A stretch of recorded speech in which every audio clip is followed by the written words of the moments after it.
All right, Chicago, let's get this Dolphin Tank party started. So fun to be here in the Windy City. It's been a while. I haven't been here in, I want to say like 6 years. Well, it's been fun. Thanks. Really excited to be here.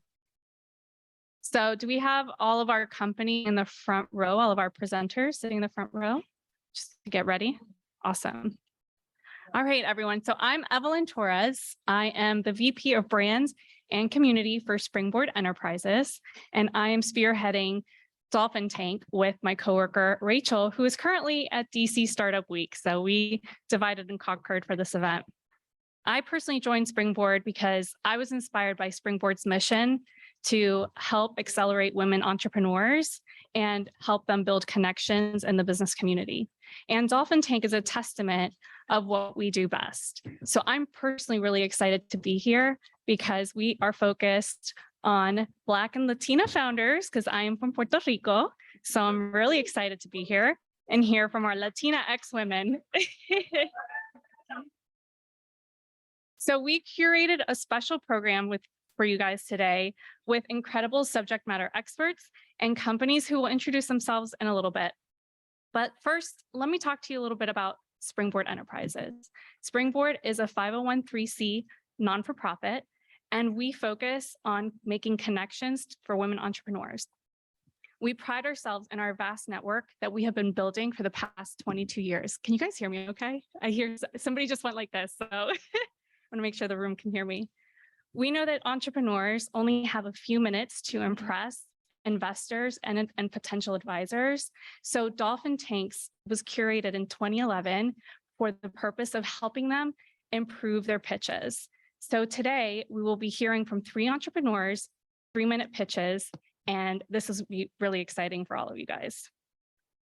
Oh, and I forgot to switch the slides because I thought it was clicking, but it wasn't clicking. There we go. Is it working there? Awesome. So first, we're going to hear from our, we have our, where is our, Lisa, there you go. We're going to hear from our sponsors from 1871 and from DWT, Project W. So Lisa, why don't you come on up? You can come up here or over here? You want to take that mic? Go for it. Yeah. This is my house. This is my house. I do what I want. All right. What's up, everybody? Welcome to 1871. Southside Chicago. So I guess I represent the African-American women in the house. What up? All right. So again, we're so excited to have you guys here today in partnership with Springboard. I'm very excited to see the 3 pitches today. As you know, 1871, we host our own pitch competitions as well. So this is our jam. This is our thing. So we're very excited to have you guys all here. 1871, we support everyone from beginning stage all the way to the corporate stage, a full maturity curve here. And so we're here for you for anything you need. Please reach out to us, Lisa at 1871, anybody at 1871. Think of a name. We have them all. And so what else do I want to say? As the #1 private incubator in the world, we're here to support founders in extraordinary businesses. And of our 430 founders, current founders, 28% are female, which, you know, we're working to increase those numbers, right? But also 23% are Black and 10% are Latin. And our job here is to help you increase your probability of success, and shorten the time frame to reach your goals. So please reach out to us if you need anything, and we're happy to help you. Once again, welcome and good luck and congratulations, all the things from us at 1871. All right, have a good event. All right, and next we're going to have Emily from Project W. Thank you to the fans in the audience. I appreciate it. Hello, welcome. Thank you all for being here. We are thrilled to have you, and we're thrilled to have all of you and the founders here with us, those of you who are presenting and those of you in the audience who are also founders in the grind, getting it done, building things. We love bringing people together. So thank you for being here. Project W is an initiative of DWT, Davis, Wright, Tremaine, and we run a whole series of programs to help women succeed. That means 4 different accelerator programs for female founders, a tech equity hub, which is for Black and Latinx female founders that we're in the middle of right now. And we put on programs like this. So we're really proud to have sponsored the stipends for the presenting teams, and we're glad to give $3,000 to each presenter today. So we know it's not enough, but it's something. And so we're glad to do something. I was a founder for a long time, so I have a lot of empathy. And I'm just really thrilled to continue to be able to support in any way that we can. We would love to keep engaging with you. So if there is a way we can work together or support you in what you're doing, check out Project W on LinkedIn, sign up for our newsletter. We send one once a month with some really great pieces from our community. And we'd love to be in touch. So thank you. And thank you to Springboard for hosting us. Of course. Thank you so much. So thank you, Project W, for your endless support of Springboard. We really value all of your support throughout our years working together. So next, I'm going to introduce, well, actually, I'll have the panel introduce themselves. So Kristen, why don't you kick us off and switch on the mic. There you go. All right. Good evening. Thanks to everyone for joining us. We're so excited for this event. I'm Kristen Sonday. I'm the co-founder and CEO of Paladin, which is a legal technology company. And I'm also a partner at LongJump, which is an early stage VC here in Chicago. Hello, Dee Robinson, and I am CEO of Robinson Hill. There's also a little secret I'm going to share with you all. I'm also a bourbon maker. How many? Yes. Love that. But my core business is I own restaurants and retail in airports around the country. So I'm also thank you. I'm a partner with Hudson News. So I know many of you have come in and supported us, but it's a joy to be here today. Awesome. Hello, everybody. I'm Betsy Bluestone. I'm the managing director of P&G Ventures, Procter & Gamble Ventures. That you don't have to say that as much in this part of the country, but when you're in California, you say P&G and people think PG&E, the electric company. It's not a good association. So Procter & Gamble, we are a startup studio within P&G. We build businesses that are outside the core of what P&G does. So not the next baby diaper or laundry detergent, but really new categories for the company. So good to be with everyone. Can you hear me? Okay, great. Hi, everyone. I'm Amy Kabaria. I'm an attorney at Davis, Wright, Tremaine. I'm in the technology, communications, privacy, and security group, where I focus on privacy and security. I'm also a co-founder of 2 companies and have worked closely with a VC firm focused on Series A and Series B companies, and am excited to hear the pitches today.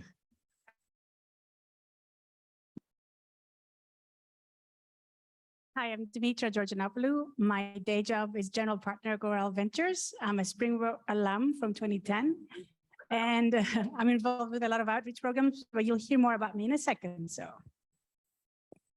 On that note, why don't you share your Springboard story, Dimitra? the second is here.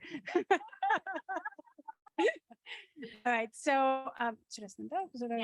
Yes, yes, you have a present.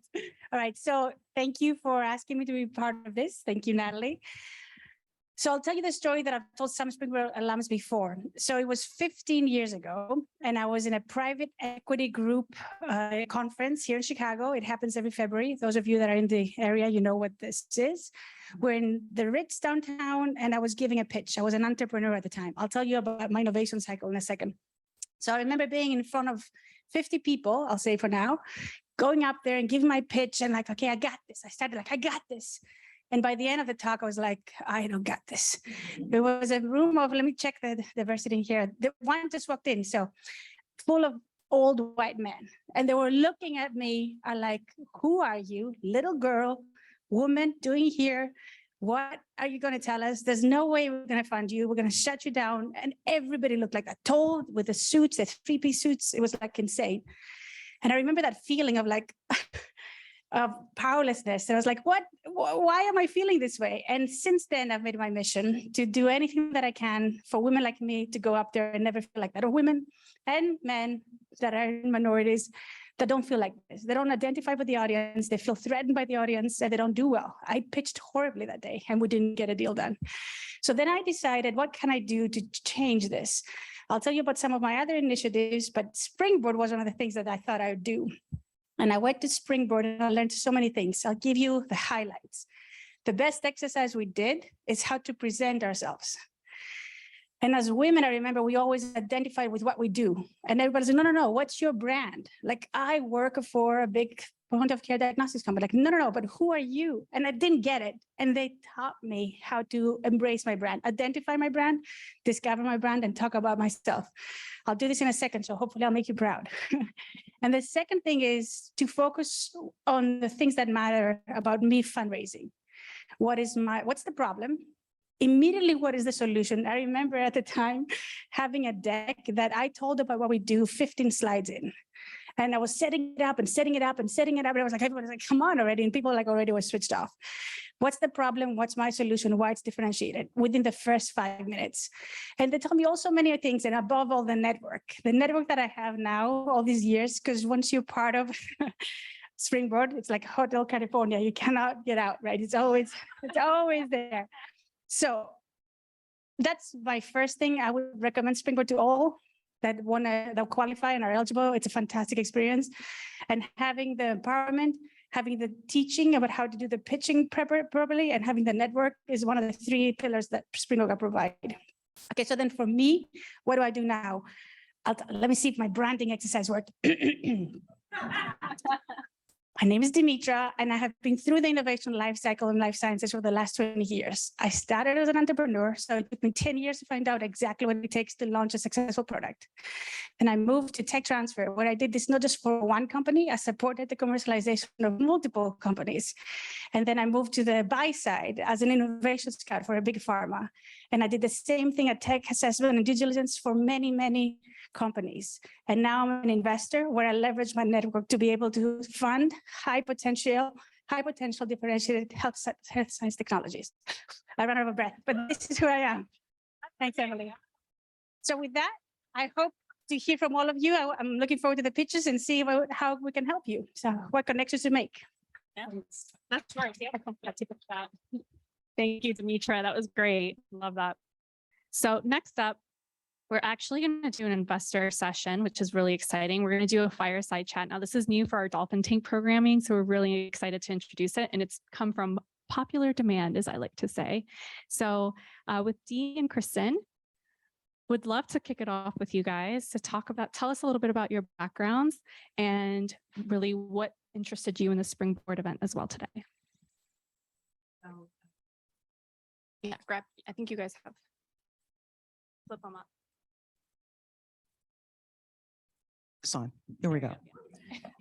Well, first of all, as Natalie knows, I actually know Kay Kopovich, who founded Springboard. And for those of you who don't know her, this is the woman who literally founded USA Network and also sold it for over $4 billion. And we also talk about networks. She and I happen to be members of C200. And I also sit on a board with her. And we just announced a merger. So I'm on a SPAC board. I love the EV space, and we just actually announced a major deal. So this is what Springboard is all about. It's about the network. It's about having advisors, people helping you elevate your thinking and the possibilities. So I'm here today simply because thanks to Kay, but also what I've learned my own mission is that I try and believe that my job is to shorten the runway to success. If you think about that, all of us know we've been on a journey and we've learned a lot. And so particularly with women empowering women, I don't want you all to go through what I've gone through and having a company that's 26 years old. Some of the obstacles are necessary. Those are how we learn. But there are other things like pitching, learning how to do all that. We can help you with that. So I'm here today simply because I want to see more women succeed. I want to see more diversity in this technology space, because what I do know, there are diamonds in the rough. We know people just won and they don't know where to start.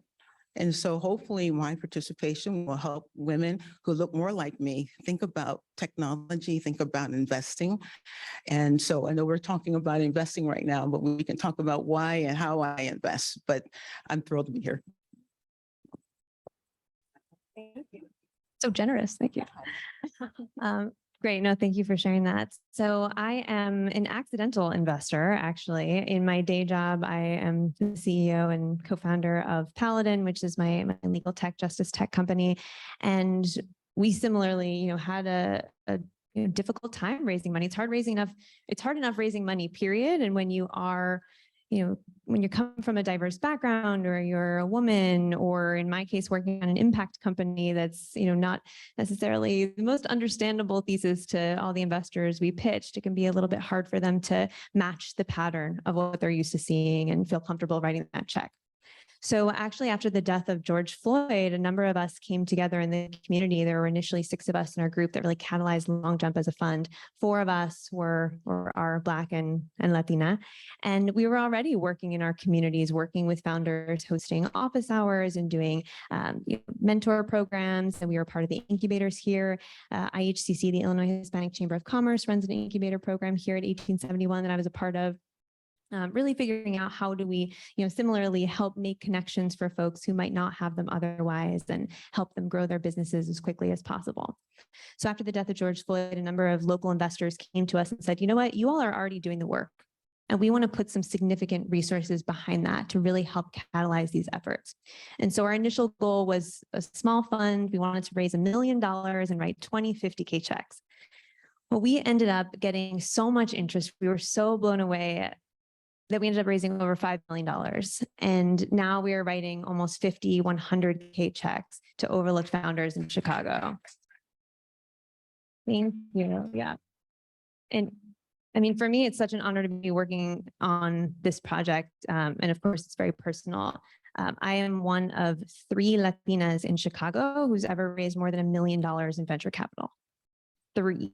We are the 3rd largest city. Oh, thank you. No, it's exciting and it's also depressing. So I don't know whether to like clap or cry at that, but the point is we're the 3rd largest city, and we need to be funneling more money into diverse founders at their earliest stages to help them get their businesses to the next level and help them succeed. And that's a personal stat that I am set out to change. And so I'm so thrilled to see some, Latina founders and Black female founders here tonight, and just across the city at all these different events that we can help connect to different parts of our ecosystem through LongJump and my personal ecosystem to help them really grow their businesses and build long-term, sustainable, huge companies, because that's what we're out to do, and we're excited to support them. So I appreciate the opportunity.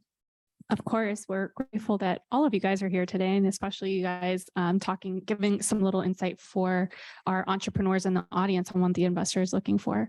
So give me a little bit of background at what you both are looking for as you're choosing investments.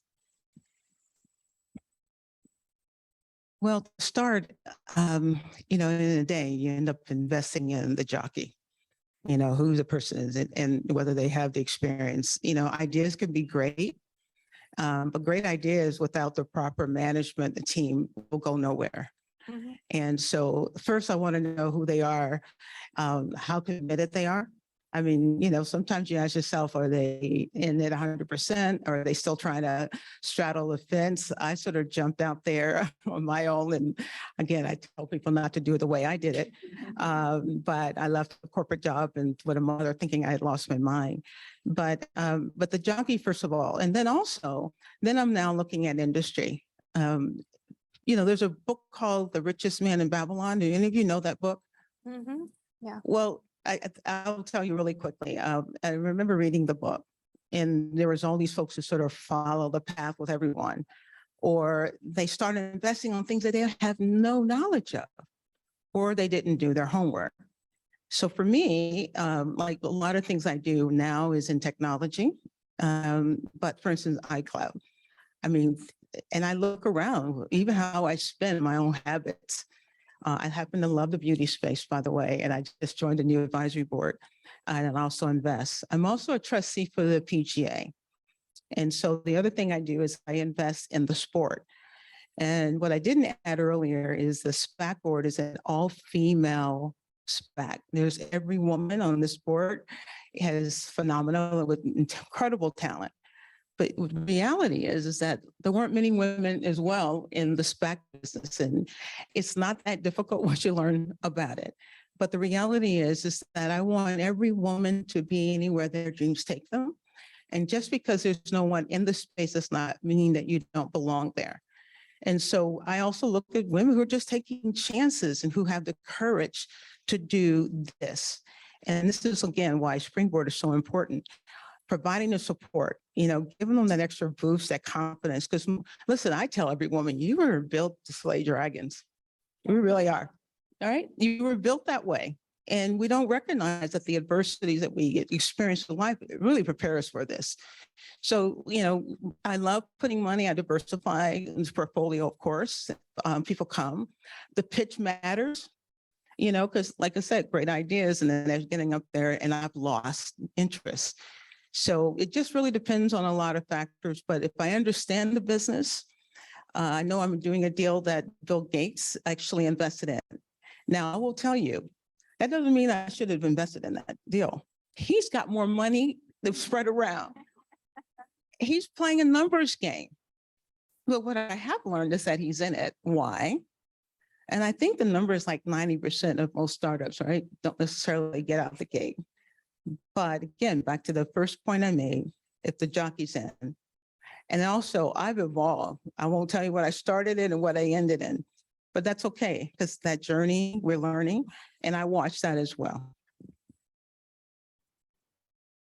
I think similarly, so at LongJump, we are writing checks at the earliest stages. So we want to be your first check or part of your first round. We usually write 100K checks. And I also encourage everyone in this room to apply to LongJump for funding if you're looking for it. We review applications on a quarterly basis. And for us, it's really about the founder market fit. So, betting on that jockey, like you said in the beginning, we don't know what the company is going to be, right? The founders don't know, the investors don't know. Paladin has had many lives over the course of the last few years, and no one could have predicted it. But knowing that you have someone who is uniquely qualified to explore potential in a market that they know and really has the capability to take it to the next level and figure it out and have that grit and hustle to do it, despite all odds, is something that gets me really excited. So I'd say that's really the primary thing that we're looking for early on. Thank you for sharing that. And I want to ask you, what trends are you guys seeing in the Chicago VC market overall versus prior years?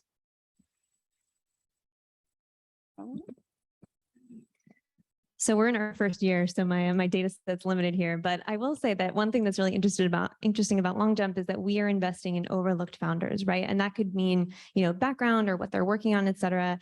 And so Chicago typically leans towards certain industries with respect to VC allocation. So we're very heavy on, B2B SaaS, supply, logistics, operations, fintech, et cetera. So actually at LongJump, we see a lot of consumer tech. And because that is traditionally overlooked in the Chicago ecosystem.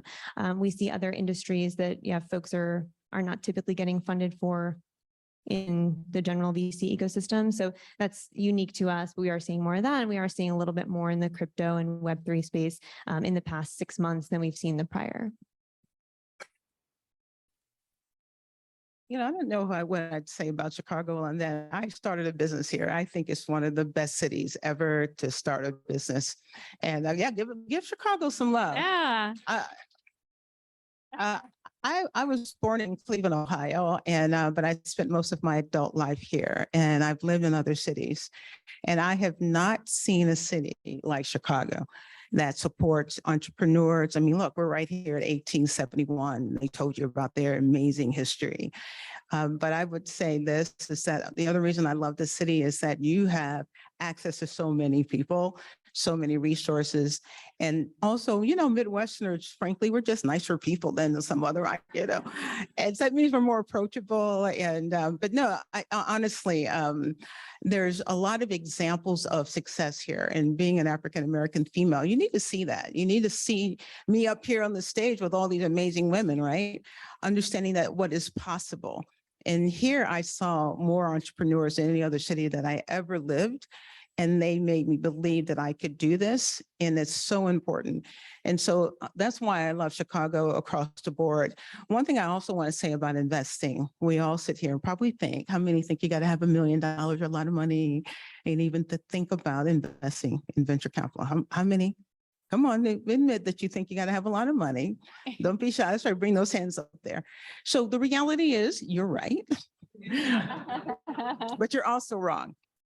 I think there are a lot of new funds out there. There's one, the AVG funds, that allows you to go in and invest in small amounts. Now, mind you, those might be 25,000, but it's not always the million or 25, 250 minimums that you see. But also think about pooling funds. Just because you may not have that minimum of 250, just think about bringing people together. And actually, I did that very early on. We brought a group of folks. I went to Penn undergrad. And I'm also doing something with some folks from Kellogg. But we started thinking about evaluating deals. That's right. That's right. We started evaluating deals and just slowly started investing and investing more. And we oftentimes look at some of these deals and say, is this something we really want to do? Oftentimes the structures of the deals make me want to think, whether can we get profitability out of them? But I also say this, there's more risk not trying to put your money to work. I mean, you have to think about investing. It's the only way if you want to build wealth. Even as an entrepreneur, is why I support these women, because this is a path to wealth. I left my corporate job, and I also thought for me at the time, there was more risk staying in that job than to leave it. And sometimes that's the same for many of our entrepreneurs. You have a great idea, and you just know that you're unhappy. So just go out there and give it a shot. The fact is, you may fail.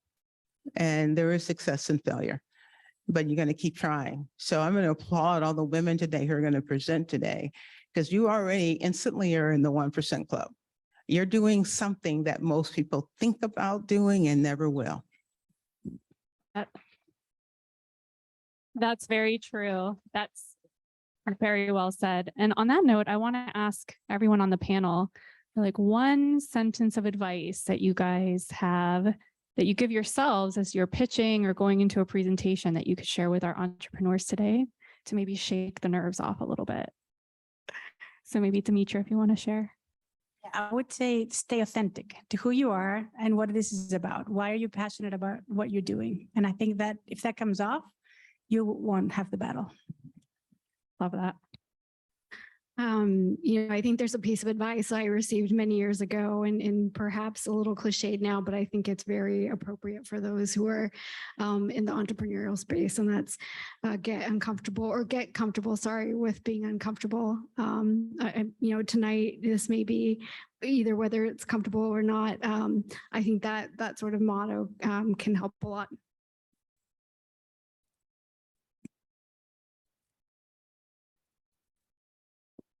Can you hear me? Okay. I would say that you are the expert. Don't forget that. You're the one in the white lab coat. We know this much about what you do, right? So come up and teach us. Tell us about what you're doing and why it matters. And if you miss a word, we don't know. So be confident in what you know. I would say that, and I mentioned this earlier, that you deserve to be anywhere your dreams take you. And that means that you have the courage to step out there. I mean, and believe more in where you want to be versus what you're not. And I will, listen, we're going to struggle. We're going to have doubts. Fear is real. But here's what I'll tell you about fear. It can be overcome. Won't go away. It can be overcome. And with that, when you do fear, I want you to know one thing: you can't be your most creative self. You cannot actually solve problems. And you need to figure out a way to put it in a corner. And then allow your creative self, your authentic self, being you, your ability to think. You have the talent. We know that. And stop comparing yourself to other people. It's the worst thing you could ever do. Not thinking that you can. You can.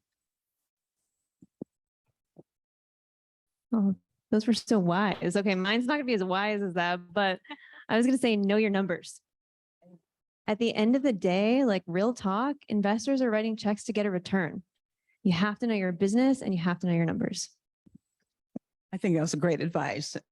People, profit, purpose. Those are big drivers. Very well said. Thank you guys so much. Great advice. So as you guys can see, we have a spectacular group of panelists and an incredible group of entrepreneurs today. So you guys are in for a really great treat. So remember, Dolphin Tank sessions are interactive. So after the 3-minute pitches, I will open it up to the panelists first to provide their authentic advice, because I love that word. And then we will go ahead and open it up to the audience as well. And I believe Gwen is coming around, yep, with a mic. So if you have a question, just raise your hand and she'll walk over. And then when I call on you, you guys will be all set. So let's get started. You guys ready? All right. I love this. So on your agenda, there's a QR code that you can actually scan to learn more about our companies, their ask. So if you have any connections, any advice that you can provide, feel free to take some notes on your phone. And also, if you feel a little shy to ask a question or to provide advice publicly, you can talk to them after as well. We will have time for networking. This is definitely a networking group. I could tell by trying to shimmy you guys to your seats earlier. So it's great. I love this group already. So first up, we've got Kendra Cole of CryptoMom. So come up. Oh, there's stairs right over there. Yep.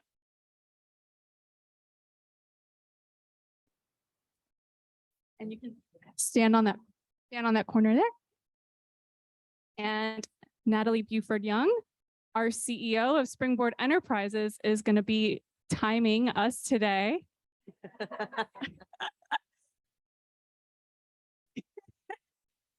3 minutes. So thank you. So have you ever been to a dinner party or maybe a small gathering and the topic of cryptocurrency comes up? Maybe, maybe get a little sweaty, not really sure what to say. Or maybe you go online and you want to buy, but you have no idea where to start. Now imagine if you're a woman, maybe you're a stay-at-home mom or a career working woman or a working mom like me. And when you look at the competitive landscape, none of these apps are vying for your dollars, and you don't have any other women to ask questions about. Well, her, you, and me, we're not alone. In fact, there's more than 10 million women who are slated to buy cryptocurrency for the first time in the next 3 years. And yet women are not getting involved in cryptocurrency. Crypto feels risky. Toxic bro culture is disrespectful to women, and women can't connect with other women to ask questions. So how do we create a secure, non-judgmental space for women to capitalize on cryptocurrency, ultimately closing the crypto gender gap? My name is Kendra Cole, and I'm the CEO of the CryptoMom, the premier destination for all things crypto for women and by a woman. We are a crypto investment management and gifting suite for women. On our platform, she can buy and sell cryptocurrency. She can allocate it to tax and non-tax advantage funds like a 529 education plan. And then she can give the gift of crypto for special occasions like baby showers or graduations, as easy as giving a Starbucks digital gift card.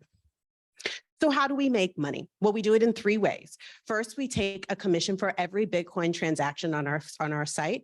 Second, we take an annual percentage fund for every fund that's created. And third, we take a percentage plus a flat fee of every gift that's given. When we are talking to our target audience, we're going to be targeting her in online spaces where she already is, like the news she reads, also launching our ambassador program, which is a referral program, and then also getting into her face and getting in the places where she already is, like new parenting groups, meetups, and Facebook mom groups, which are huge. So we're hyper-focused on bringing on more than 44 million millennial women here in the United States, with bringing on 40,000 within the first year. And when we look at the competitive landscape, while the current exchanges or platforms are not necessarily excluding women, they're not intentionally including women like we are. All of our products and services center her lived experiences, her career trajectory, her salary differences. And that's where we really see our opportunity of capturing an untapped more than 700 billion in investment and power of women. Well, our team is led by myself, as well as my technical co-founder, Lord Cole. And as a family-led business, we have a shared mission and vision to close the crypto gender gap for our daughters, for your daughters, your sisters, your wives. We are looking for $1 million in pre-seed, and we've actually already applied to LongJump. So we're really excited. Thank you.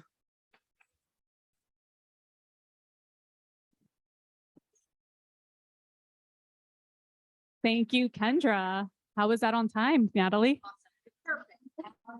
Perfect on timing. All right, so I'm going to open it up to the panelists. We're going to set a 15-minute timer for Q&A.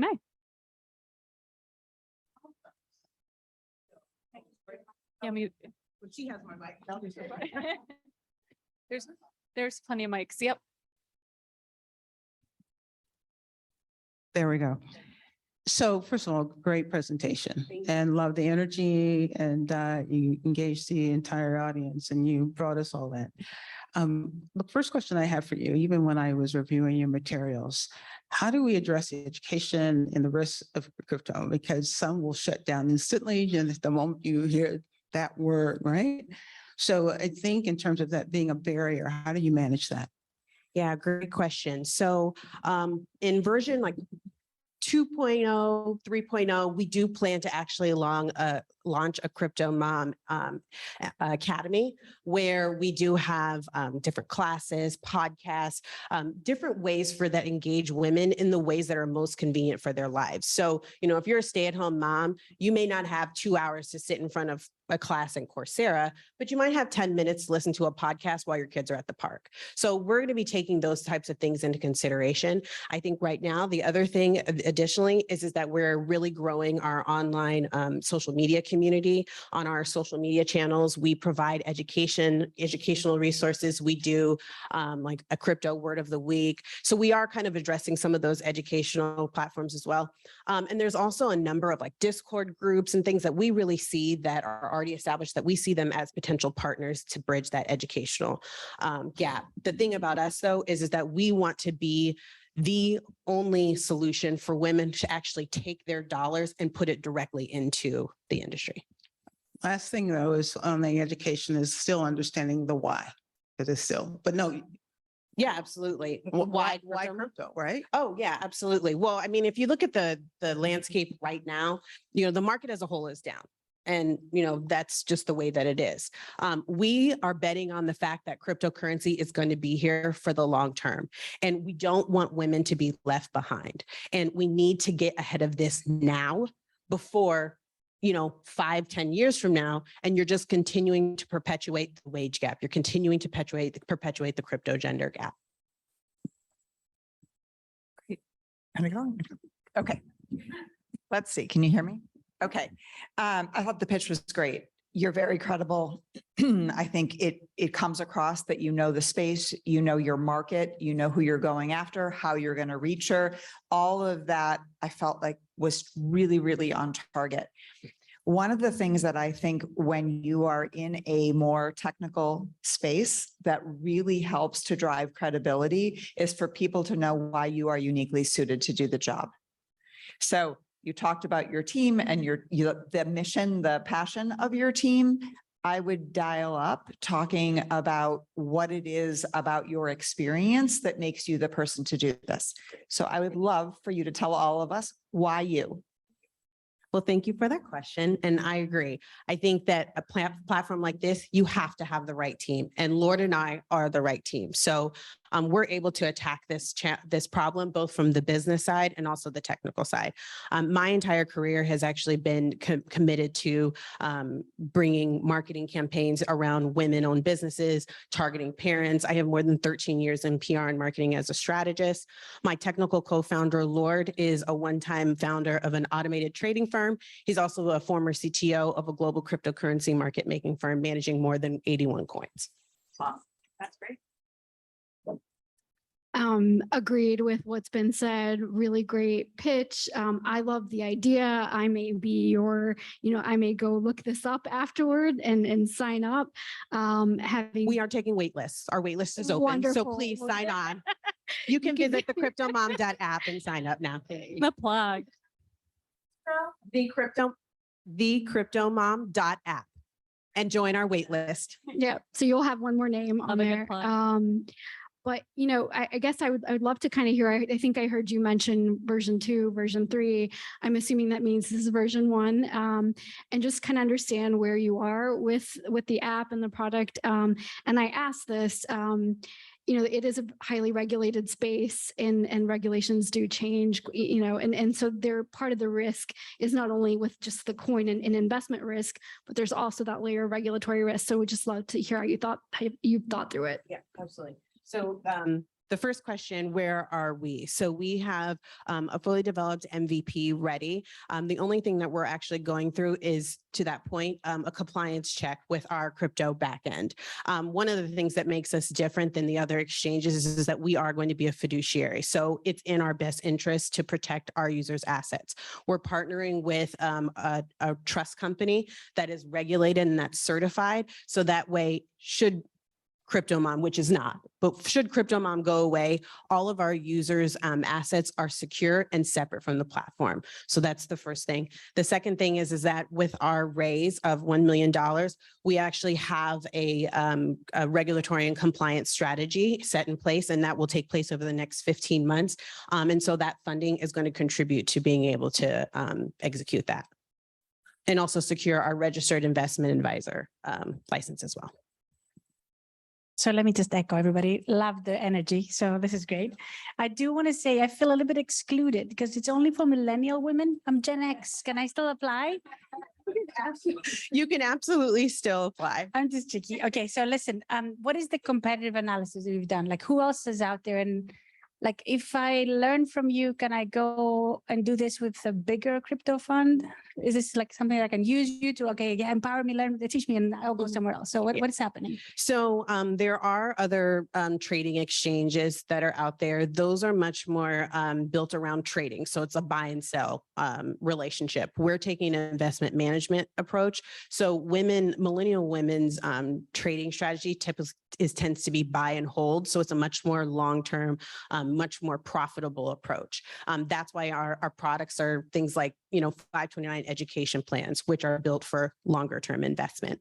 Additionally, there are some like family investment apps. They actually started in traditional and now they are attempting to pivot into crypto. But that said, they do not have the knowledge base and expertise like Lord and I do. So we've actually seen some of their progress actually stall. And so, so we, I think that's our main point of difference as well. Maybe one more question, because I know you're about to ask, other than money, what else does money do? Is that what you're going to ask right now? No. Yeah, other than money, what can this network or we do for you?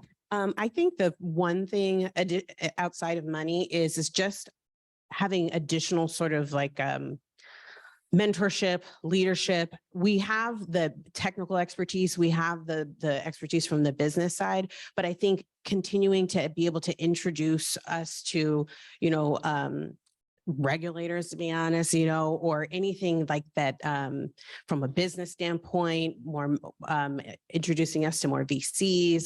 I think one of the challenges with us is that because we are in crypto and the market is down, people are a little leery to get involved in it. And so we have seen interest and people are like, I really like this idea. I really think this is great, but we're just not that sure about crypto. And so I think that that's just a challenge. Like I think in an industry like cryptocurrency in general is still new. And so there's not many people who have had 4 years of experience in crypto like Lord. One quick question. With that said, have you thought about a platform that actually teaches investment and investment strategy beyond crypto? Because it's like the spectrum. Because, in some cases, you're taking someone from 0 to 100 in a nanosecond, when particularly with it being moms, right? And, you may have a question about that, but Have you considered that as being part of the platform? Because now you're talking about how you really add value, be a source of education, and then you can gradually move them into investment and move the dollars from some other vehicle and then up to that. But that might also help manage risk, or something to think about. Yep, absolutely. Thank you. Great. Yeah. Great presentation. Really concise, hit on a lot of the things that I would ask about up front. So really well done. My question was around customer acquisition. So as you mentioned, that's what I was thinking as you were talking through it, is that crypto is relatively new. It can seem a little bit unstable with everything happening right now. And there are a lot of questions and miseducations out there about it. So how do you plan to go to market and, let's say, get your first 1,000 customers? So we are going to launch our CryptoMom Ambassador program, which is a peer-to-peer referral program where our early users will share their experiences with their close network. So I think one of the things that our target really values is the referrals, or the things that the products that their trusted network really looks into. So that's the first thing that we're going to be doing. We're also going to be leveraging, partnering with micro influencers that have very niche audiences. So finance, lifestyle, moms, and again, capturing that user generated content and being able to share that also on our own platforms. And then lastly, we'll be doing both traditional media, as that's my expertise. So making sure that we're also getting out there and being seen in the media that they read and trust. Yeah, absolutely. Thank you so much. And I'm going to open it up now to the audience. So if you have a question, raise I've your got hand. the mic. I took it over, and I will come to you if you have a question. I see Lynn has a question here. I got you. Well, it's actually not a question. It's a suggestion. I'm Lynn Lowerker at Project W, and we, Davis Wright Tremaine supports Project W, and we have a large group of lawyers who work in crypto. So you come and see us. We're doing something in DC around crypto, and let's try to get you there to be part of this discussion, because I think it would be really helpful for you. So come see me afterwards. Thank you. Lynn for the win. Love that. Thank you, Lynn. I love it. Lynn offering help mid-event. Very on brand. Hi, Kendra. Congratulations. Good pitch. Yeah. I've been in the space since 2016. So I'm from London. So we have license in UK and Europe, but for the EMI license, so we're working on the crypto license in Dubai and Bahrain as well. So I'm come from compliance background. If you want any advice or whatever, I'm here to help. We have the wallet. We exchange between fiat to crypto and crypto to fiat. And the license have two licenses. I'm not sure in USA, but in UK and Europe or in Middle East, they have like crypto exchange or crypto broker.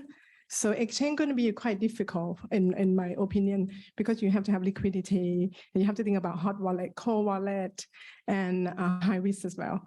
So for my platform, we're going to take only blue chip cryptocurrencies, not all the, a lot of cheap tokens.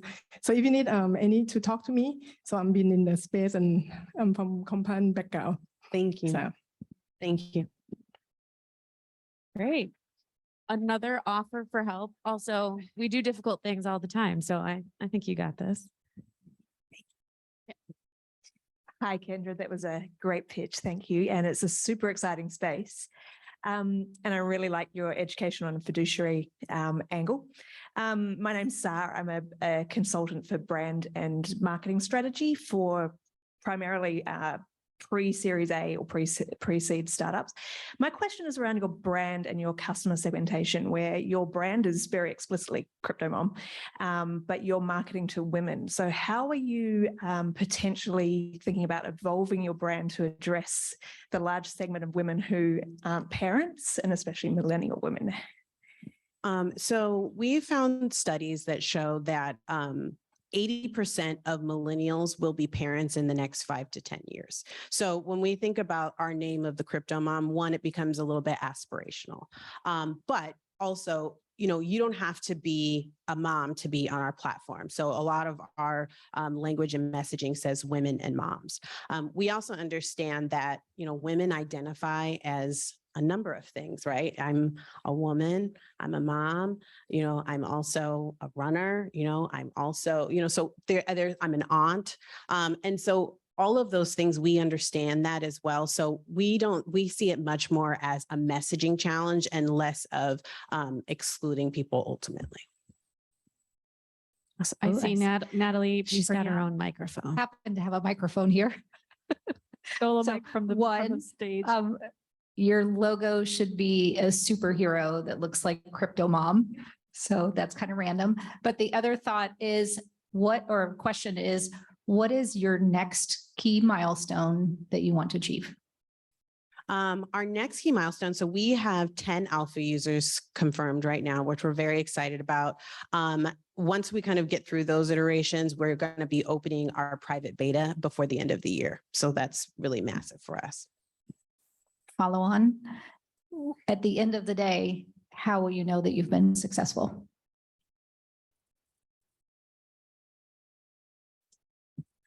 I think on a long term, when I think about our platform, I think continuing to get feedback, whether it's on our social media, whether it's email, whether it's in person, where we just have millions of women saying, thank you for thinking of us.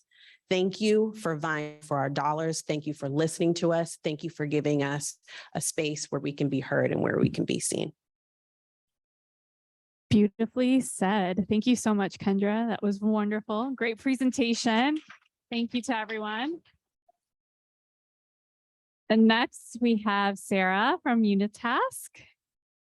You can come on stage. You can grab any mic.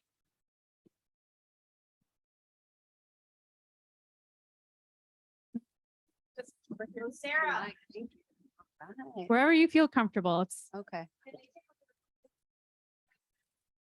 If they yep. Do you feel more?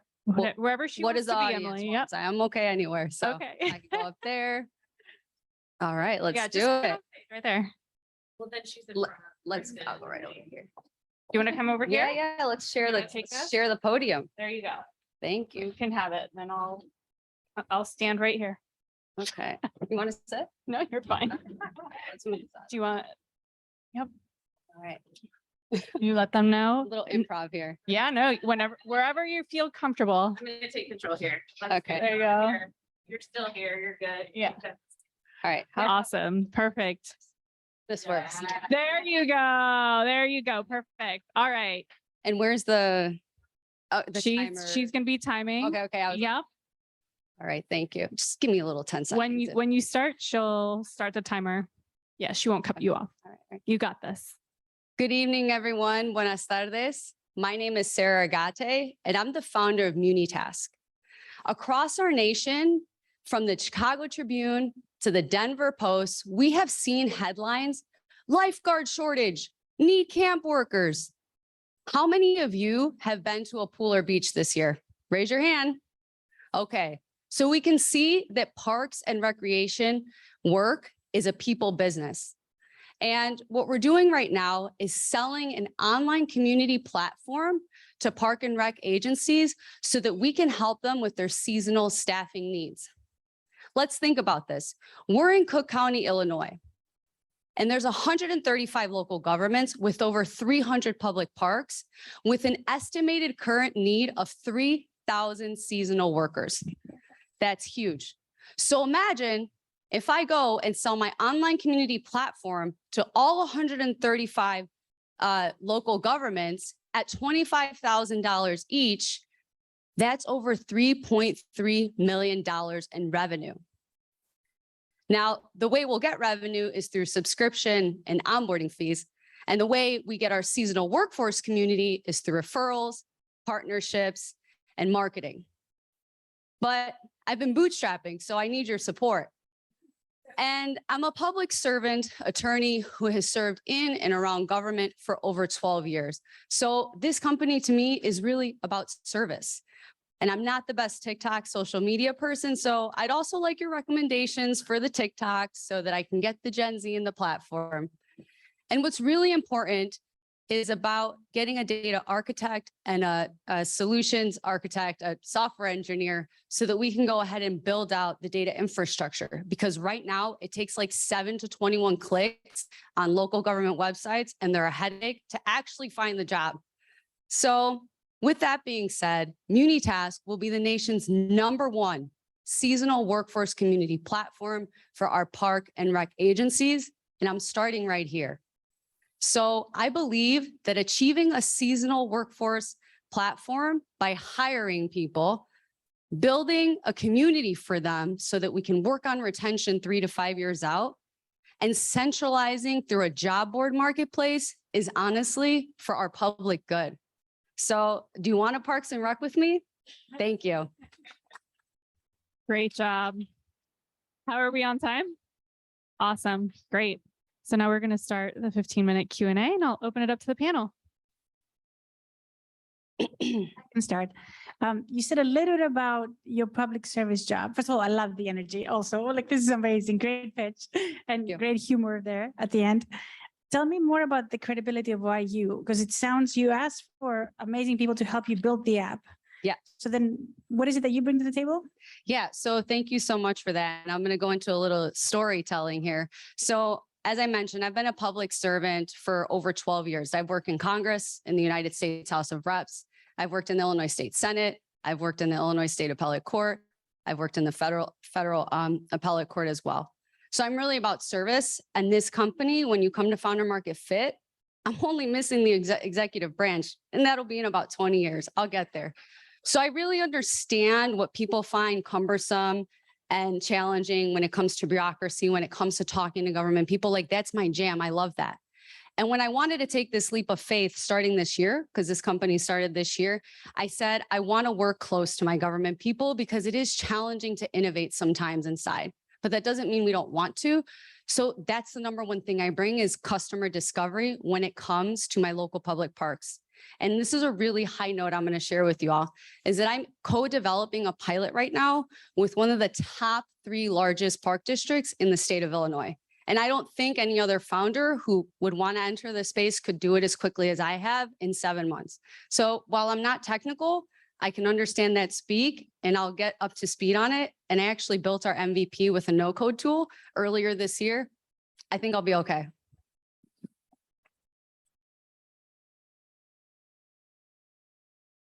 Hi, Sarah. Hi. Thank you for the pitch. So my question is around differentiations and how these agencies currently source talent, because there are a number of job boards out there, and we know that hiring right now is a pretty crazy market. So can you tell us a little bit more about what makes your site different, and how will you incentivize job seekers and the different agencies to use your platforms as opposed to others that are currently out there? Thank you for that question. That's what we've spent a lot of time doing, is the customer discovery over the last 7 months. And so it is just a free-for-all out there right now. I mean, just looking at the 135 local governments that we have, about 115 local parks, they are trying everything from, marketing to, we see the policy and pay incentives, right? Mayor Lori Lightfoot had to come out this year and say, we're offering $600. I mean, that's a political nightmare. No politician ever wants to do that. I guarantee, I know they don't want to do that next year. So there's this urgency to work with MuniTask. And then on the policy end, we're lowering the age for overtime pay. It's just not enough. You need innovation, and they understand that because, just in Chicago, we opened the pools and beaches on July 7th. So from that end of the marketplace, it's ripe. I'm using some attorney jargon here, but it's ripe to get out there. And when we look at the seasonal workforce, what is missing right now and what the parks are not doing is it's like a February to September, if we're lucky to get the seasonal workers to stay pipeline. And MuniTask is going to be with them for the whole year. We're going to be doing the work that they cannot do all year, which is we don't start recruiting in February and think we're going to have it done by April. And then here we go in May and we're really opening in July. I mean, we're using taxpayer money inefficiently. And so the ideal workforce shortage, Kristen, is Gen Z, 15 to 25. And so when you build a community platform and you start in Cook County and say, for me, I live in Berwyn, I go to high school in Berwyn, and then I come to college in Chicago. And that first year, if you're college bound, you want to continue to lifeguard or camp counselor or park maintenance, with the community network effect of my platform, which is a differentiator from other job marketplaces, we are keeping them in the system and engaging them from 15 to 25 so that we're not losing them, because all these municipalities and the park agencies are doing their own thing, and that's fine. But on the data end, that's why I need a data architect. I want to take their data, let them serve their communities the way they need, but put it out there and say, this is how we're going to source you. This is our success metric. And then it's going to be a beautiful job marketplace because there's 1,000 job marketplaces out there. So we know how to do it right with that. Thank you.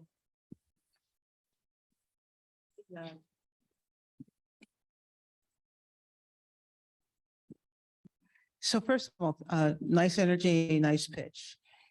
And I love the idea of being able to figure out a way to hire seasonal workers. I'm in the restaurant business and the concessions and as well. So, but you limited it to the park. So have you thought about the fact that there are sports arenas and all that do significant hiring? And in fact, I actually hire services to help me with seasonal employees as well. And we do that yearly. So is there any thought about how you could broaden that? And also maybe provide some training or how you're going to differentiate your seasonal workers versus some of the others. But there are some great other opportunities out there considering how tight the market is right now. We're all struggling.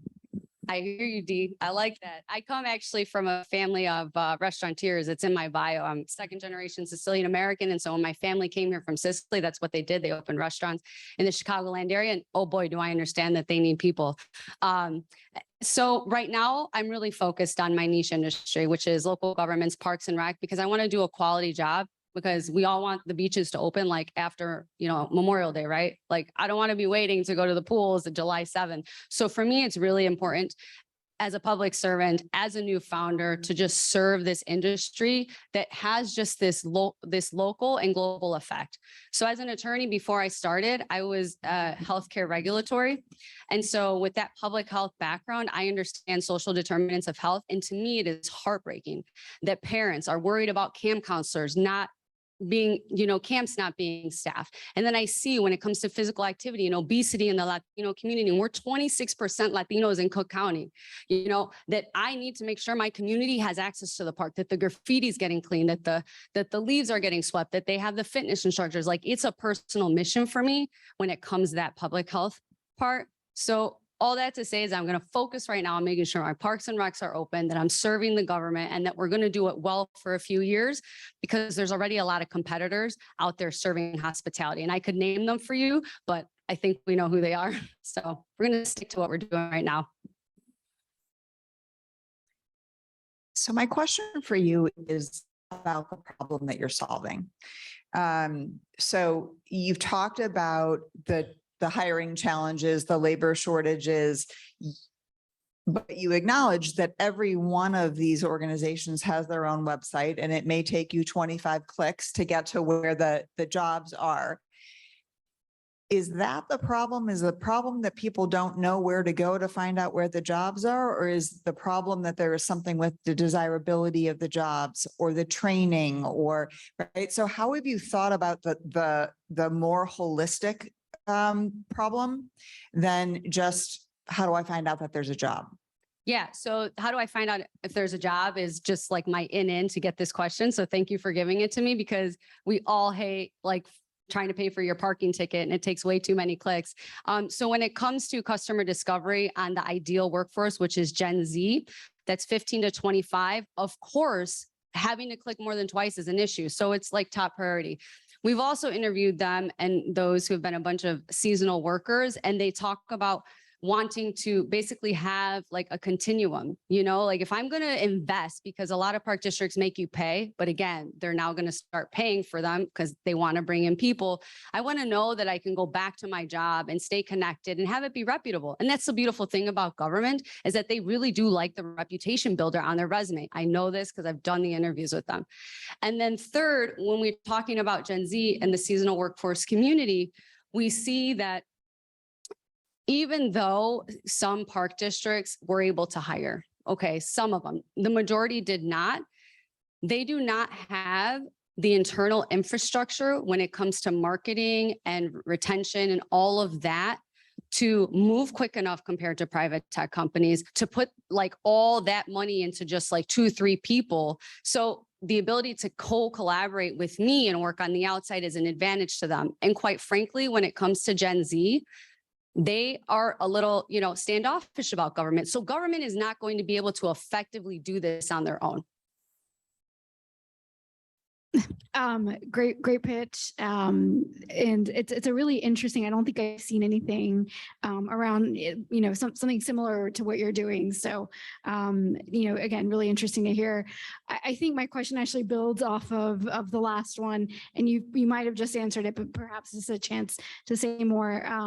So you kind of just ended with government, is there desirability to work in the government, especially when it comes to Gen Z? So, could you talk a little bit about any of them? Are there marketing sort of campaigns that you have in mind? I know you've mentioned the community aspect of this, but how do you get this Gen Z segment to be interested in these jobs? Yeah, thank you so much.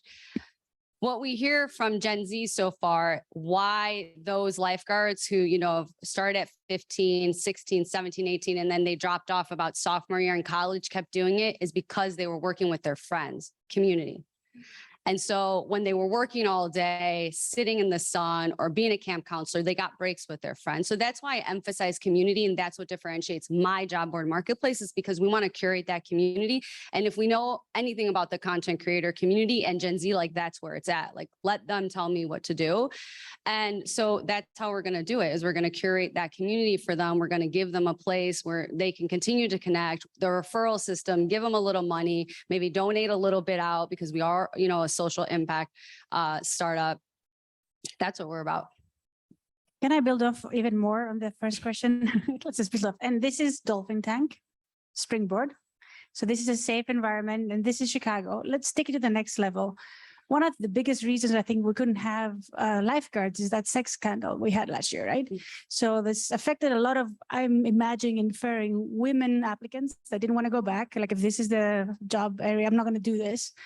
Is there a way that you can bring some aspect of network safety, security, training, something that you can ensure them or empower them to feel that you got their back, or they can come to you if things happen? Is there some aspect of that?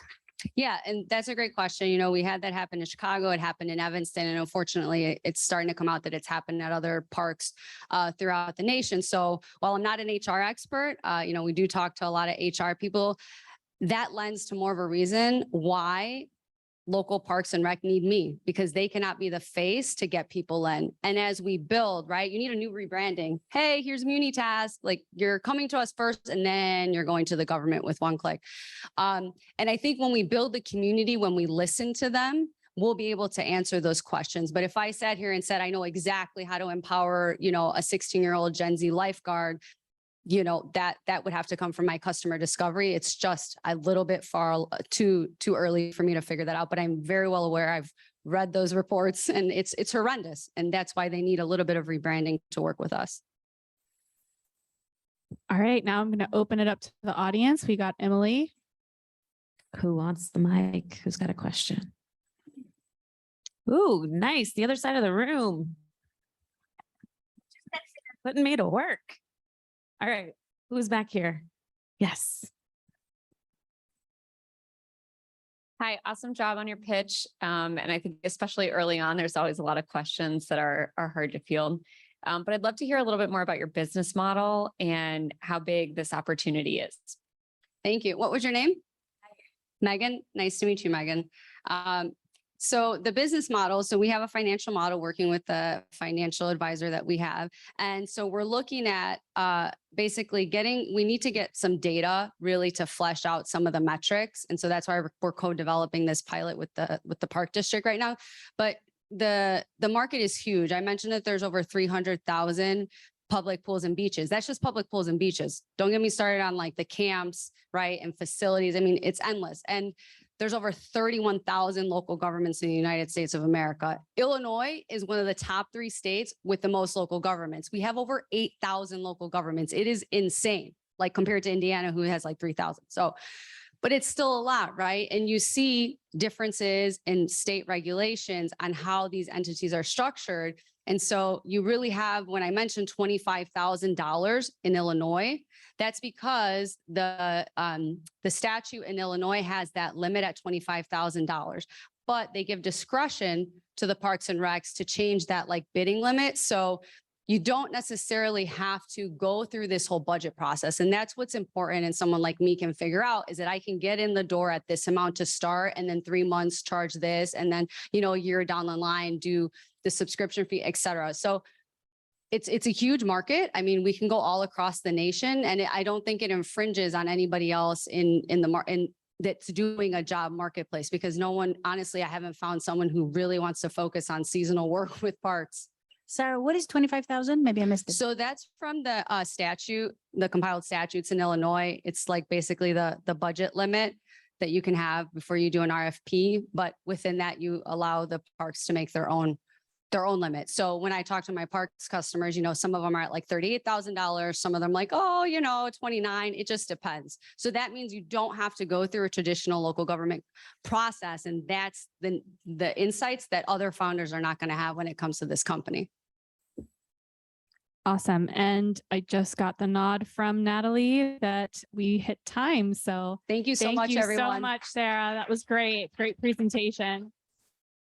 But you're sticking around after, so you'll take questions from the audience if they just find you, right? Yeah. So don't let your questions go to waste. Next up, we have Ursula de la Sotta Rubio. Hi. Thank you. I love your name. Hi. Yeah, you think? Feel comfortable, wherever you feel comfortable. Yeah. Okay, so English is not my native language, so bear with me, please.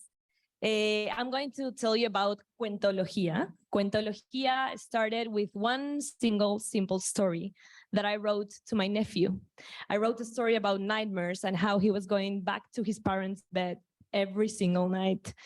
Once I saw this story help him and his parents overcome this challenge, I started researching, and I discovered this whole new generation of parents that now I'm recently part of, that really want to raise their children in a whole different way that we were raised. We were raised in a it's just no because I say so generation, and now it's a much more positive discipline approach, horizontal approach, and we as parents are really investing not only our time, but our money in learning how to become better parents, going to courses, workshops, psychologists, blogs, etc.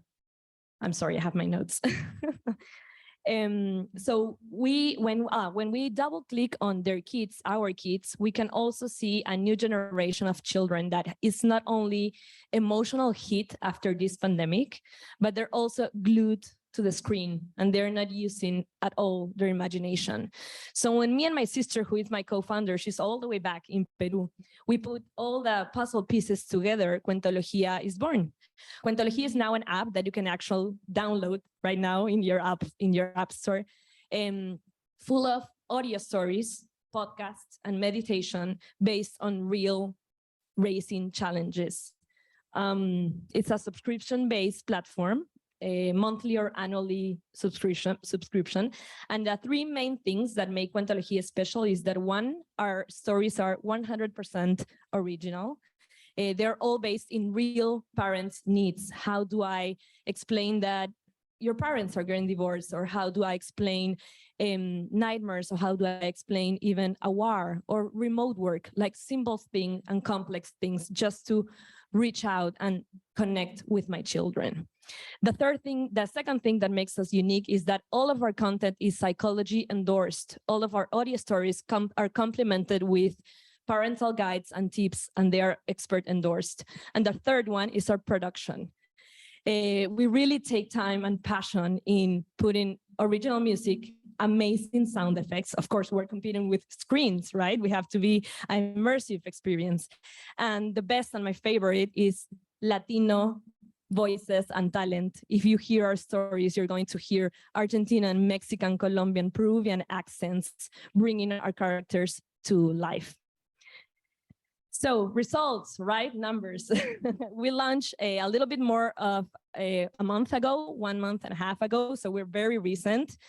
And we're so excited to say that we already have organically more than 2,500 families and active families listening to Cuentologia every day. But much more importantly, we have over 100,000 minutes of children not glued to the screens, but using their imagination, listening to our audio stories. I'm sorry, I'm so nervous. So what else? Those are results. We launched as an experiment and an MVP in Peru, but once we have our app and these great numbers, as you can see, we think we're ready and confident to launch in a bigger market, such as Mexico, and of course, US Hispanic-speaking markets. Especially when we build around, I'm sorry, I'm almost done, I promise. Especially when we build around this need of Hispanic parents as myself, of having their children really learning and speaking Spanish. And when you talk about audio, you have pronunciation, vocabulary. And when you talk about stories, you have fun about Latin heritage. So we're raising 500K, but more importantly than that, we're looking for advisors, sponsors, allies. I'm thinking about P&G already in making some random content. So that's us, that's Cuentologia. Thank you.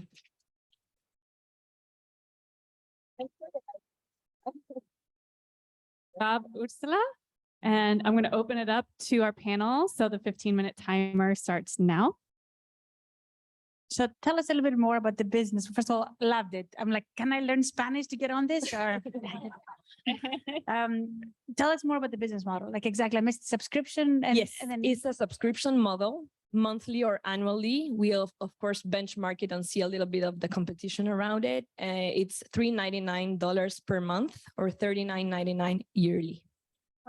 Ad-based revenue and anything like that? Do you have Ad as in advertising? Yeah, within this. Yeah. Well, we started thinking about no ad, like No free ads, ad. Ironically, I've been an advertiser for more than 8 years, and probably that's why I'm saying no to ads.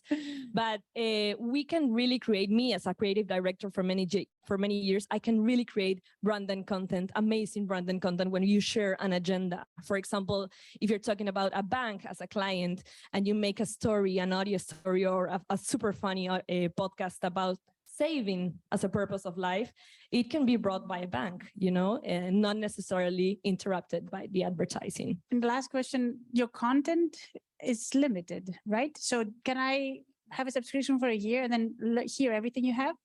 Yes, but we keep putting more content every month. Right now, we're doing one new audio content every month, but once we have team and of course money, we're doing at least 2 every month. We have right now 47 audio stories and podcasts out there.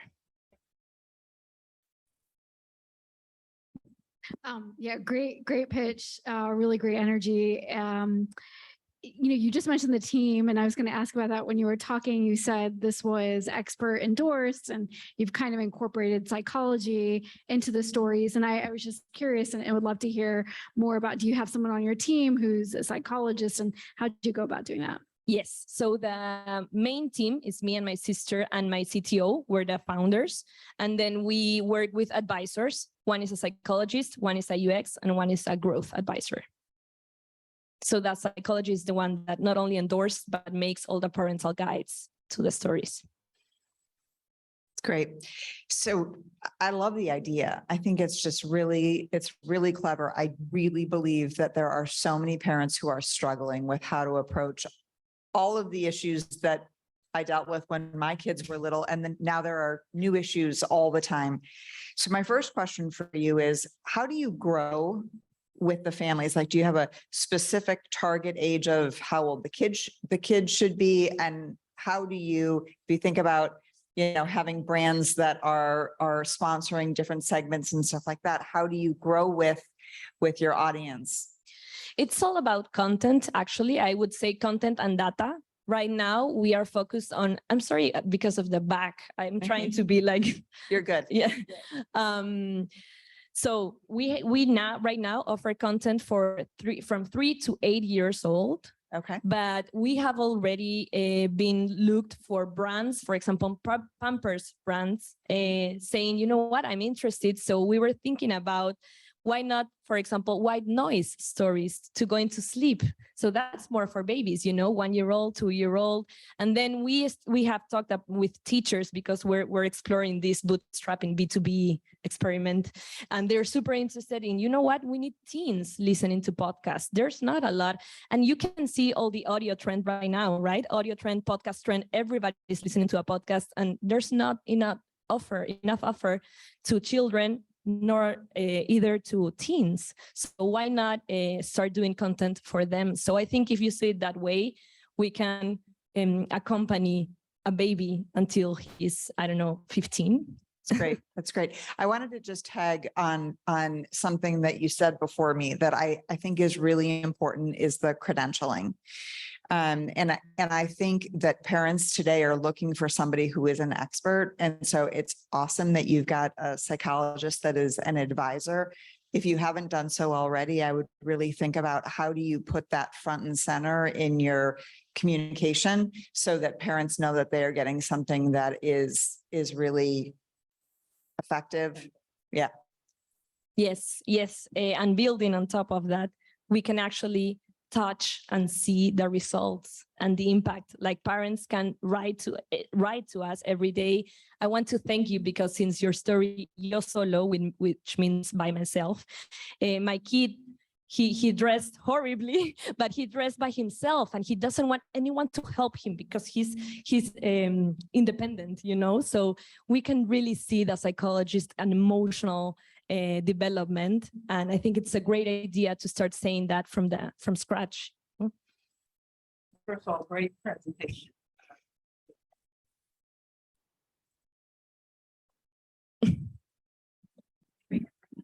Hello, there we go. I too love the concept, and as I think about it, and I agree with you all that it has the possibility of having someone validate the lessons. I instantly went to Psychology Today for children, just some kind of credentials, but also recognizing that after the pandemic, that there's just a greater need, and the parents need support as well. So being able to turn to your platform when they are at their wits' end, not understanding how to help their children, I think is beautiful. I think the other thing too, when you think about the Spanish language at that early age, I think also other people will turn to the platform potentially, because my daughter's fluent in Spanish and I knew that I wanted her to be bilingual. And so we started very early and just exposing her to the language. But I do think that that has a huge opportunity to sort of help bridge the gap from or being bilingual or supporting them in even their Spanish language. But I really do love the platform that you're building. I think you have some great question about target. But my biggest question for you right now is, and how are we building awareness to drive the sales? So obviously you've done pretty well out the gate, but how do you maintain the momentum? Yes, so our hottest awareness effort is recommendation. Once people try our product, it's, I swear, more than 90% of conversion and retention. They just needed to try it. So when we have any blogger, influencer just mention it, and people go and try it for free, because of course we have some free sample content, etc., they're engaged. So it's, I'm not going to say that it's super easy, but if you see the other part of the coin, you can see that actually it's hard to sell Cuentologia in an ad, in a quick ad of 2 seconds ads. It's more of a content platform, storytelling, talking to the camera and saying, you know what, I've tried it, it worked for my kid, and that brings fire. So our awareness, it's a lot about recommendation and just working on fidelization to our right now customers, to invite them to share Cuentologia. Love that. Yeah, really great presentation. I have a 3-year-old who just started asking Google Home to read him stories. So I'm going to go home and download this. So thank you. My question is about kind of target market. So you mentioned, pretty wide age range, and I'm just wondering how you're thinking about segmenting the market, who you're going after first, and how you're going after them to get those referrals. Yes, actually, we're just starting there. So we're still in experimental part. As I mentioned, all of our growth has been totally organically. So we're starting to walking like backside and seeing all the path, like, okay, this worked, this didn't work, etc. But our target, as I mentioned, we have started with 3 to 8 years. So right now it's a little bit of just sending seeds and see what works. But we know that we have to start once, because the app is already there, collecting data. And with all of this data, we can start customizing which stories work better for not only challenges, but specific ages, specific neighborhoods, specific cities. So we can send them to, free, Spotify or YouTube Kids or whatever, and use them as a hook for our exactly and a specific target. And I think our own content is going to do that. All right, I'm going to open it up to the audience, and Emily's going to take questions. So anyone questions, audience questions? Oh, All right, we got Megan. Right. I'm going to cross over here. Thank you so much. Oh, thank you so much. Oh, this is great. Coming on over. So I'm Megan, obviously. I'm going to ask a similar question because it's one that a lot of female founders don't get asked, which is, where do you see this opportunity going? How big can it be? And kind of, if you had to sketch now what the next chapter for CUENTOLOGIA is, what would you say?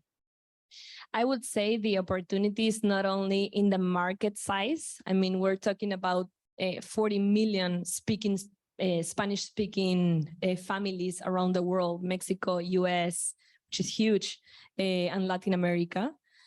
But also this trend of well-being, of real conscious parenting, of, okay, I'm going to take a couple of seconds on watching what my son is watching, on double checking on every content he's doing. So there's this really preoccupation and worry of the parent on giving real quality content. So it's not only a strong insight and strong market, but also strong trend in the audio industry. There's amazing things going out there in audio. I don't know if I answered your question. I think I did with the market and the insight and the trend in the industry. Awesome. I'm sorry. And also in benchmark and competition wise, there's not quality content in audio in Spanish. There's just not. Thank you for sharing. This is great. I'm a new mom of twins. They're 9 months. So. Congrats. And I'm also Latina, and I'm here. And my wife is at home taking one for the team right now. This is something that this kind of product is something that I'm looking at, so I think there's definitely opportunity there.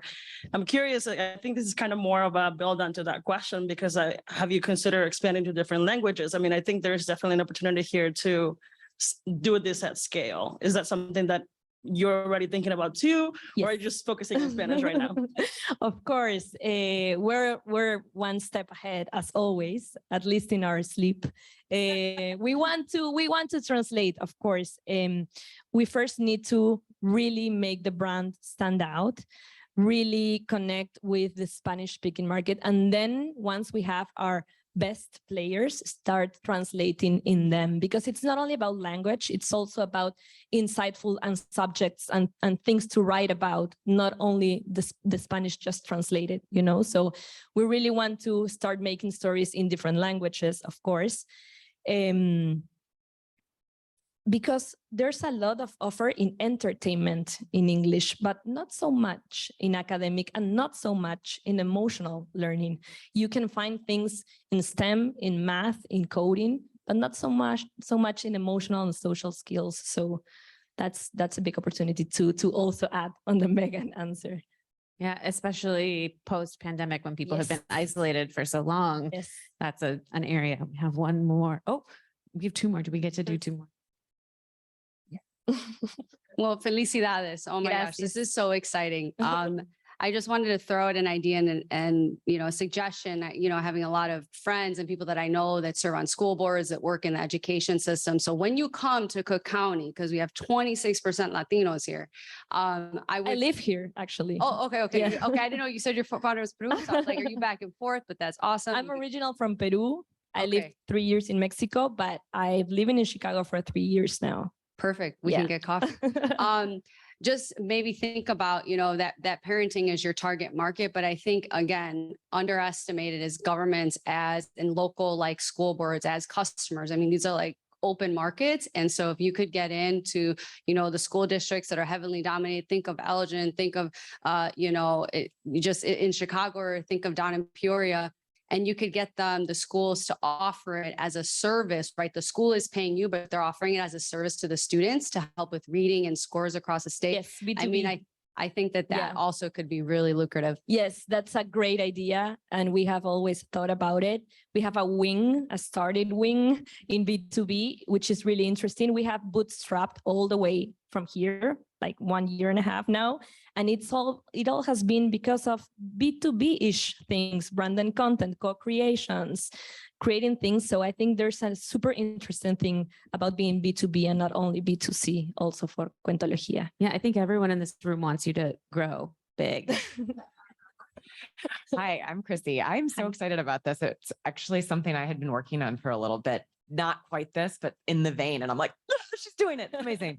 Actually, my question is around the content. So you mentioned the psychologist is sort of doing the parental stuff, but are you writing the content? Are you and your sister writing the content, or who's creating it? I started writing the content for my nephew and then for his cousins and then and I started doing all of the stories. And once I get to know this amazing startup world, I had to make the decision on how to make this scalable. So, okay, I can't clone myself, but I've been a creative director, so I know how to be efficient with creative work. And I know that creativity is the most infinite resource out there. So I started looking for freelancers, and there's a lot of amazing moms, dads, artists that just wants to write. There's a lot of amateur writers out there with amazing Latino ideas, or not Latino, because I'm going to translate.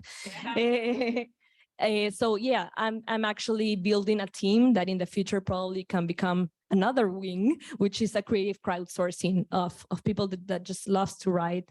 Right now, I will say that with the 47 audios we have out there, I would say that 60% more or less was self-made, and the other ones were brought by freelancers.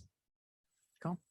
Thank you so much. That was wonderful. I think that was our last. If you guys have any suggestions or feedback, please see any of our entrepreneurs after the session. So I am personally blown away by all of these presentations. I think all three of you did phenomenally. And thank you to Project W. All three of our presentations presenters will get $3,000 today, which is very exciting. So thank you, Project W, for making that happen and for their continued support of our program. And thank you to everyone in the audience for welcoming us, Springboard, to Chicago. We're so excited to be in the Windy City. And thank you to our incredible panelists. We hope to see you guys again for another Dolphin Tank. And if you guys are interested in learning a little bit more about Dolphin Tank, Springboard, please feel free to join us on our website, springboardenterprises.org. And we also have a few more Dolphin Tanks coming up to round out the year. We also have one in DC. Yes. And then the three that are listed here, we're doing a Heartland series for the next 3 years as well. So we hope if you guys are in that area, you guys will join us as well. We have a virtual one too coming up on the 27th. So hopefully you guys will be able to join us then. So thank you.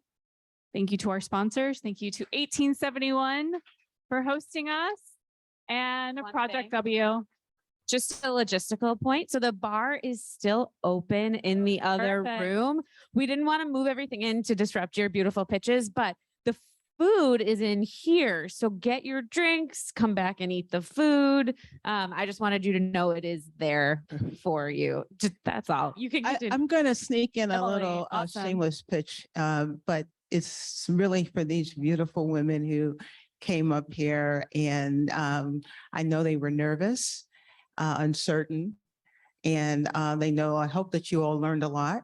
I have a book coming out in the fall called Courage by Design, and moving from fear to purpose, fulfillment, and joy.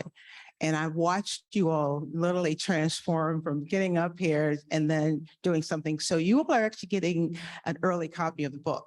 So even though it's in November, so I'll send that. And then for those of you in the audience, I was asking if you were signing anything, and if they have, we'll make sure that we raffle and give a few away. But I actually was supposed to be here for you today.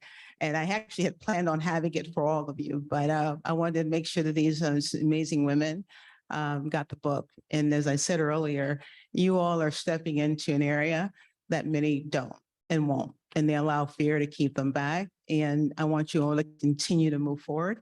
I've just been impressed with all of you today. So thank you for taking the time. Thank you so much. And let's keep this party going. Feel free to grab some drinks, some food, keep networking. I know this group loves to network, so feel free to enjoy the rest of the evening.